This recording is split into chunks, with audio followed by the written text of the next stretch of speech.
राजधानी के प्रसिद्ध ENT surgeon doctor Pradeep Chaure को हिमाचल प्रदेश में आयोजित अंतर्राष्ट्रीय एन कॉन्फ्रेंस में लाइफ टाइम अचीवमेंट से सम्मानित किया गया।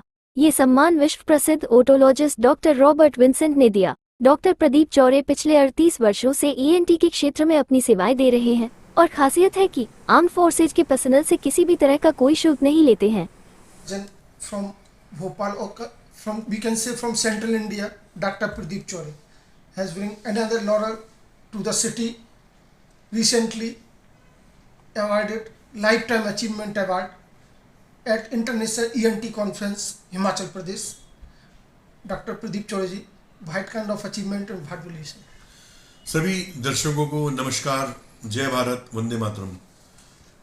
देखिए, रिसेंटली एक इंटरनेशनल कॉन्फ्रेंस हुई थी हिमाचल प्रदेश टांडा मेडिकल कॉलेज में। तो वहाँ पर दुनिया के सबसे बेहतर सर्जन जो है, कान के सर्जन डॉक्टर विंसेंट रॉबर्ट आए थे अपने लेक्चर के लिए। उस कॉन्फ्रेंस में मुझे मौका मिला चेयरमैनशिप करने के लिए। मैं उसमें गया था और हालांकि मुझे पता नहीं था, लेकिन कि मेरा कुछ सम्मान होने वाला है। और वहाँ पर जाकर के डॉक्टर रॉबर्ट विंसेंट ने मुझे सम्मान दिया लाइफ टाइम अचीवमेंट अवार्ड से कॉन्फ्रेंस के बाद में। सबसे बड़ी बात कॉन्फ्रेंस की ये रही कि उसमें हमारा his holiness the Dalai Lama से मिलने का सौभाग्य प्राप्त हुआ। Dalai Lama ji spiritual guru of the world ji, spiritual guru, बौद्ध गुरु हैं ये वर्ल्ड के। और चांस की बात है, मैंने उनसे बताया दलाई लामा जी को कि मैं जब कैलाश मानसरोवर की यात्रा पर गया था, तब मैं ल्हासा में उनके रेसिडेंस पोटाला पैलेस, जो ऑफिशियल रेसिडेंस होता है दलाई लामा का, मैं पोटाला पैलेस भी गया तो बहुत खुश हो गए। उनकी आंखों में आंसू आ गए क्योंकि 59 में वो इंडिया आ गए थे। उसके बाद से फिर वो ल्हासा नहीं गए, तिब्बत नहीं गए, तो बड़े खुश हो गए वो मिल करके मुझसे। 30 years of services in the service of the Bhopal, what will you say? मेरा 38वां साल है ये, 38th year of practice in Bhopal as an ENT surgeon. और क्योंकि I been born and brought up in Bhopal, मैं यहीं पैदा हुआ हूँ भोपाल में। और चांस की बात है, जो कैलाशनाथ काटजू अस्पताल है, इसका इनॉग्रेशन मैंने ही किया है क्योंकि मैं पहला बच्चा था जो वहाँ पर हुआ था। और काटजू जी मुझे देखने आए थे और उन्होंने कहा था कि इस बच्चे की फ़ोटो लगना चाहिए। वो बात अलग है कि अभी तक नहीं लगी। तो ये है। और मैं यहाँ सेंट जोसेफ कॉन्वेंट ईदगाह हिल्स से पढ़ा हूँ शुरुआती, बाद में कैंपेन स्कूल में पढ़ा हूँ, जहाँ मेरे गुरु फादर मोर और मिस्टर ओझा, मिस्टर मेनन जैसे टीचर्स थे, जिन्होंने मुझे रास्ता दिखाया किस प्रकार से आगे बढ़ने का है। फिर गांधी मेडिकल कॉलेज से मैंने MBBS किया, 1 साल MVM में पढ़ा मैं। और गांधी मेडिकल कॉलेज के लेजेंडरी टीचर्स, एक से एक बढ़ के टीचर्स थे। Kind of dedication has bring you to the life time achievement award. जी, इन्हीं की वजह से। और मैं एक चीज़ और बता देना चाहूँगा कि मैंने डॉक्टर बनने अपने लिए ही खुद नहीं, समाज के लिए मैंने बहुत मेहनत करी। मैं पिछले 15 से 20 साल से मैं TT नगर गुरुद्वारे में अपनी सेवाएं, निःशुल्क सेवाएं देता हूँ। मैंने पिछले 38 साल में पहले दिन से कसम खाई थी कि मैं इंडियन आर्म्ड फोर्सेस का कोई भी जवान हो चाहे जनरल हो, मेरे पास आएगा, मैं उससे फीस नहीं लूँगा। तो मैंने शुरू से उनकी निःशुल्क सेवा करी है।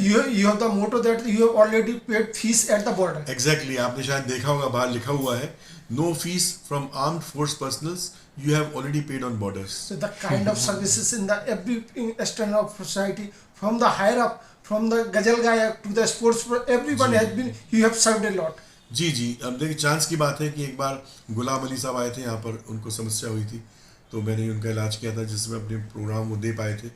और इस प्रकार से काफ़ी लोगों से मेरी मुलाकात हुई। मैं कलाम साहब से भी मिला हूँ, अब्दुल कलाम साहब से मिला हूँ। फिर चीफ जस्टिस ऑफ इंडिया थे जस्टिस JS वर्मा, जो कि मानव अधिकार के अध्यक्ष भी थे। NHS। जी हाँ। तो उनको मैंने अपने एनुअल फंक्शन में, मैं प्राइवेट मेडिकल प्रैक्टिशनर्स एसोसिएशन का प्रेसिडेंट रह चुका हूँ, तो उस फंक्शन में मैंने जस्टिस वर्मा को एज द चीफ गेस्ट बुलाया था।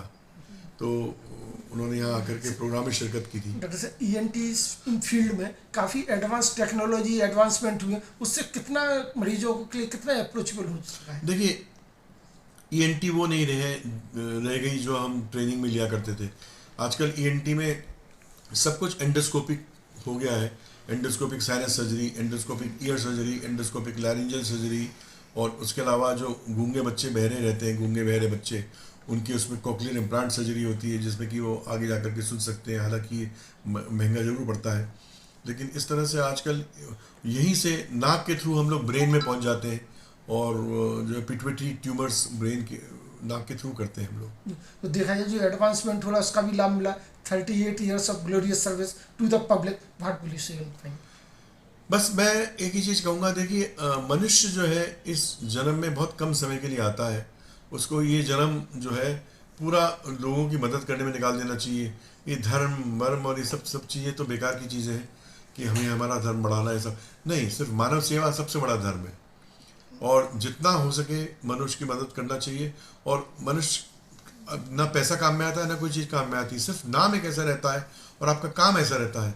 इसलिए हमारे भगवत गीता में उन्होंने कहा कर्मण्यवादिका रस्ते माँ फलीषु कदाचन, श्री कृष्ण जी कह गए हैं। और मेरा तो भगवत गीता रामायण ये प्रेरणा स्रोत है। मैं रोज रामायण पढ़ता हूँ, मैं रोज भगवत गीता पढ़ता हूँ। अपना कर्म करते रहो, धर्म के पथ पर चलते बस रहो। बस thank you very much. Thank you so much. नमस्कार, जय हिंद।